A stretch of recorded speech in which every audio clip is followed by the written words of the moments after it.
when you're a competitive athlete, you learn very quickly how strong you are or how energetic you are, all of those things. But it could very well be that there's a lot of people who have an equally as good a body as you have, that performs just as well, that is as muscular, let's say in bodybuilding, has exactly the same kind of proportions and all of those things. So the question really is what puts you over the top?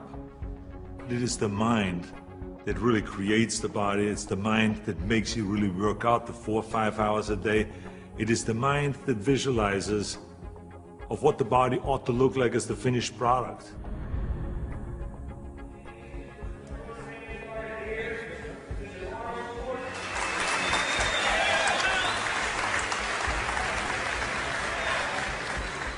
Hello everybody. For the last 2 years, I've been doing exhibitions like this all over California in various institutions and prisons and hospitals and so on. And I've been having a great time, and it's a very satisfying thing for me to do, to spend one day every month to come to one of those places and to help the guys with their training and so on. When I used to do seminars on how to become a champion, I would always ask people, why do you want to be a champion? Or what do you want to accomplish? Why are you training? And they will, if a guy will get up and he will say, well, I want to train because I think that if I get muscular and I feel like I'm getting the kind of definition, then I maybe can enter a bodybuilding competition. I said, sit down. I said, if you think this way, you're going to be a loser. You're never going to make it because there's no maybe. You got to get up and say, I want to be a champion. And I do whatever it takes. The amount of hours it takes, the posing, the this, the that, the visualization, looking at training footage, looking at motivational books, reading this, reading, whatever it takes, I would do. That's the answer I want to hear from you. You can detect right away those that are going to be shaky and that will fall behind and they will not go all the way, and those that are very hungry. And that hunger you have to develop because you have to create a goal for yourself, whatever that may be, a short-term goal and a long-term goal, and you got to go after that. And if you do not see it, and if you do not believe it, who else will? The body is very important, but the mind is more important than the body. We have to visualize what that body ought to look like in order to make it win, because that's what creates then the will that you need to go to the gym every day. The will that makes you go into the 4 reps, the will that makes you go beyond when you do your 500-pound reps in the squats and you can't do another rep and your body is shaking. It's the will that makes you go one more time down and struggle up one more time. And so it's all of this, so the mental aspect that motivates you and that makes the difference between you being in the gym full of joy and looking forward to doing that extra rep and looking forward to doing those extra 100 reps in the sit-ups and working past the pain barriers. That all is the mind. That's not the body. So this is why I think the body is very important, but the mind is more important than the body. So you got to go to the gym and feel like every rep that you do is getting you one step closer to that goal, to make that vision that you have turn into reality. And that's why when you look at pumping iron, for instance, you can see that we always had great joy in the gymnasium. And people always were saying, why would you laugh and have a good time? You're working at 5 hours. Well, we did because I knew that every workout, every 5 hours would get me closer to becoming the Mr. Olympia or the Mr. Universe or the Mr. World and all these things. And I think that if you think that along the way you're not going to fail, then you're blind. Because there's no one that I've ever met, no matter how successful they are, that haven't said that they had their failures along the way. You have to. I mean, the only way that you really know that you can lift 500 pounds is if you're willing to fail. So if you're afraid of failure, then you will never grow.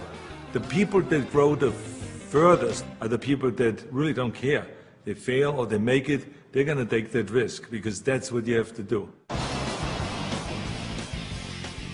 think what we learn in sports is very helpful to anything and everything else that you do in life. So now you apply that principle to acting. And you say, well, wait a minute, I put 5 hours in every day in working out, did my posing 1 hour a day, I did my stretching and the this and that, and all of those kind of things.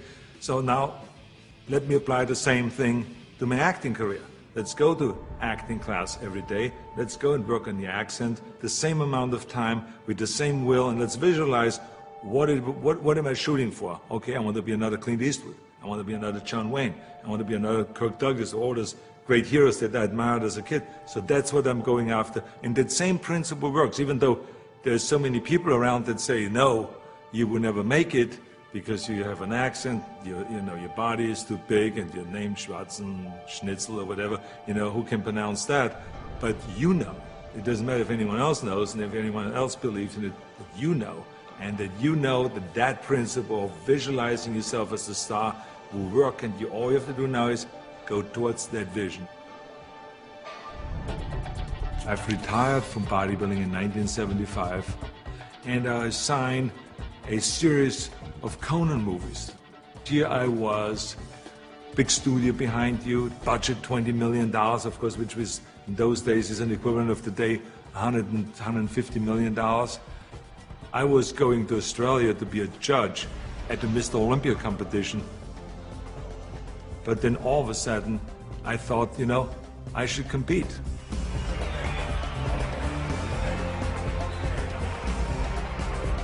I think the competitors felt very disappointed. So they felt kind of, why would I do that? Why would I take that trophy away from them when I have everything else on the plate? And so I think there was disappointment there. And, I just felt, well, that's something that I need to do. I felt very strongly about it, and so I competed. So now you apply that principle in my political career. This historic election has come about because there's a tremendous disconnect between the people of California and the leaders of California. I'm running for governor to lead a movement for change. I want to be the people's governor. I will work honestly, without fear or favor, to do what is right for all Californians. Join Arnold and let's bring California back. People see me as a big action hero on a screen, and they expect the same kind of bigger-than-life action in reality. That's why in my political career, people always say to me, well, but this is politically risky to go and start, for instance, talking about prison reform. People don't want to go and even talk about that. So I say, well, maybe it's politically risky, but in the meantime, we have 172,000 prisoners in facilities that are built for 100,000, and something is going to break, and something is going to happen. I want to fix it. I feel very strong that I can bring people together. I feel very strong that I could unite Democrats and Republicans, all of those things. And I knew exactly what needed to be done to turn the economy around, to bring jobs back, to bring businesses back, to reform, workers' compensation, and to do all of those things. I knew there's certain things that we have to do to turn the economy around and to make people in California feel like that this is, in fact, a golden state. And true enough, after I have announced, and after I ran, and after I won, all of the things that I've planned became a reality. I always use bodybuilding as an example for a lot of things that I do. If it is talking about the budget, if it's talking about the environment, if it's talking about prison reform, somehow I always get in my experience of what I've learned in bodybuilding and then somehow tie it in of what I'm doing today. I have learned a tremendous amount, and every day still is a learning experience.